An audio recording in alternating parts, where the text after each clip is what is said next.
What is artificial intelligence exactly? Artificial intelligence is everywhere.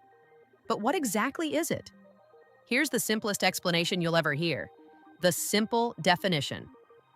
Artificial intelligence is a machine that can think, learn, and make decisions, just like a human, but faster. AI isn't magic. It's math plus data working together to solve problems the way our brain does.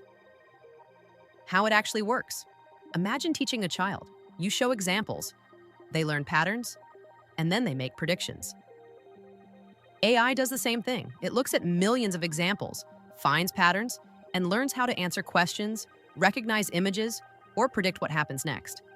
There are three main types. Number one, narrow AI, the AI we use today.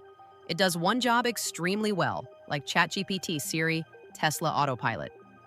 Number two, general AI, a machine that can think like a human.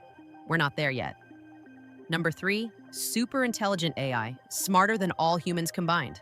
Still science fiction, for now. Why AI feels so powerful? AI can analyze data in seconds, create images, write code, translate languages, and help make life easier. It's like a digital brain that never gets tired. So what is AI? It's not a robot taking over the world. It's a tool. A tool that can make humans smarter, faster, and more creative. If we learn how to use it. If you enjoyed this video, don't forget to subscribe to the channel for more documentaries about technology, innovation, and the future. Your support helps us create more amazing content every week.